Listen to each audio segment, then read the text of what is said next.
Welcome to this explainer. Okay, it's a bit of a harsh reality, but literally every single year, highly capable students lose incredibly easy marks on errors and uncertainties. Today, we're jumping right into the examiner's playbook for Physics 9702 to uncover the exact formula for securing those top marks. We're going to make sure you absolutely won't be one of those students. Let's dive in. So why do top Cambridge physics candidates lose the easiest marks? We're starting with a massive trap that catches out top-tier candidates all the time. Think about it. Students who know complex formulas inside out, who can integrate complex functions in their sleep, they just bleed easy marks on foundational concepts like precision and accuracy. Why does this happen? Well, it's incredibly easy to get overconfident in your math skills and completely neglect the underlying theory. The assessment framework for this syllabus prioritizes analytical depth over superficial breadth, which means a surface-level understanding simply won't cut it. Ordinary revision fails here because it relies way too heavily on passive memorization. If you just passively memorize definitions from a flashcard, you are going to get caught out in the exam room, for sure. The shift from passive reading to active mark scheme thinking, that is the defining trait of an A-star student. You need a connected conceptual understanding that is totally transferable to completely unfamiliar contexts, relying on a systematic, evidence-based reasoning process. Section 1. Core Principles, Mastering the Terminology. First up, systematic error, an error that shifts all measurements in a standardized, predictable way. Now, an examiner isn't just looking for you to parrot back a textbook definition. They want to see that you actually understand how a systematic error shifts all your measurements. Imagine a metal ruler being used in a scorching hot laboratory. The heat causes the metal to physically expand, right? It stretches the ruler, meaning every single measurement you take will be offset by the exact same fraction of a millimeter. Identifying this underlying mechanism in your practicals requires logical, structured reasoning. Second, we have random errors, which are statistical fluctuations in measured data due to the precision limitations of the device.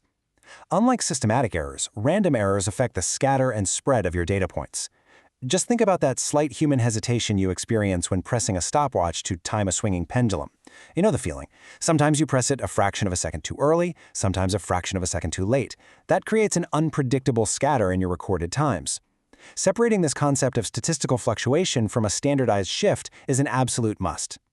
So, systematic error is a standardized shift, while random error is a statistical fluctuation. It's like an uncalibrated digital scale. Every single reading is shifted off by the exact same amount.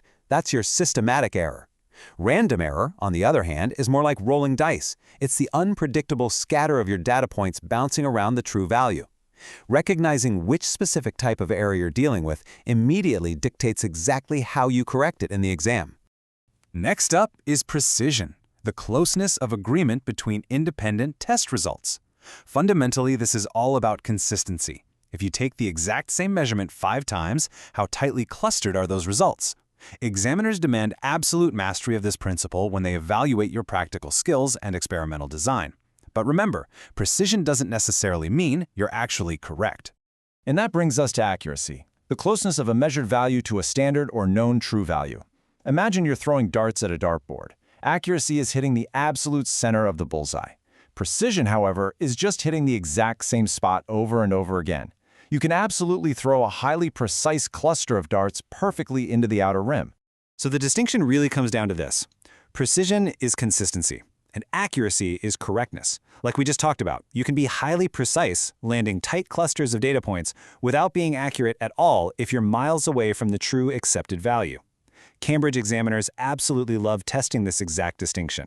They'll usually give you a set of experimental data and ask you to evaluate the method based purely on these two concepts. Section 2. Interactive Challenge, the classic mistake.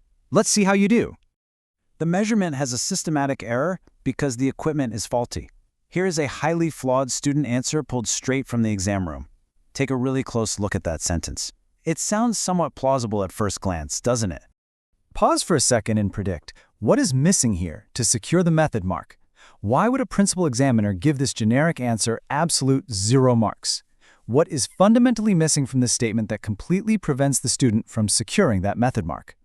The crucial point here is context. A flawed answer gives a generic equipment fault, while an improved answer provides a context-specific link between the micrometer 0 error and diameter readings. The classic mistake is providing that generic textbook answer. You must always link every single point to the given scenario. Instead of just saying the equipment is faulty, a top-band answer specifies the exact problem. You'd say something like, there is a systematic error due to the micrometer zero error, which consistently increases all wire diameter readings by 0.02 millimeters. Context is absolutely king here.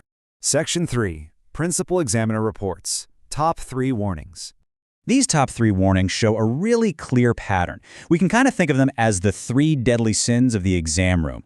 Number 1, answers are too vague, specific details are required. Number 2, students forget to check format and presentation, things like proper headings, correct terminology, and clear annotation. And number 3, answers are not specific to the given context. Examiners desperately want specific details and proper formatting over generic memorized lists. Section 4. The Procedural Framework Strategy. To overcome those deadly sins, we use a procedural strategy to guarantee your processing follows a standardized sequence. It involves 5 clear steps. 1. Deconstruct the question. Physically tear it apart to find the core command words. 2. Extract relevant data. Pull only the variables you need from the text. 3. Select the analytical framework. Choose the correct equation. 4. Execute with clear notation. Plug in your numbers so the examiner can follow along. And 5. Present with correct terminology. Deliver your final answer with the right units. It shifts you from just guessing what the examiner wants to literally engineering exactly what the mark scheme demands. This framework feeds directly into a continuous problem-solving loop. You identify the given information, break it into logical steps, and solve systematically. Crucially, you then check for reasonableness, meaning, do your final numbers actually make physical sense in reality, before you make justified, evidence-based recommendations. This loop is basically your secret weapon for complex practical data questions. Now, the syllabus covers an enormous amount of ground. To lock this in, try a memory hack. Create an acronym for the factors affecting errors and uncertainties.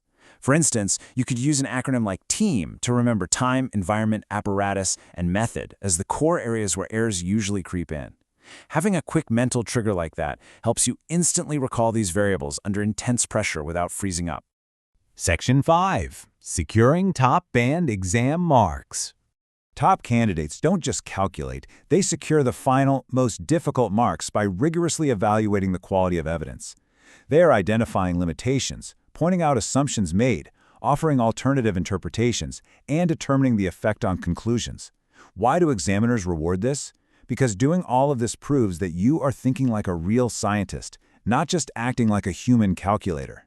You have the framework for top marks, but can you execute it under intense exam time pressure? You now have the conceptual framework and the examiner's playbook for errors, uncertainties, precision, and accuracy. But let me ask you a question. There is still one massive, unresolved problem standing between you and an A-star. You know the exact steps, but can you actually execute this entire analytical loop under intense, ticking clock exam time pressure?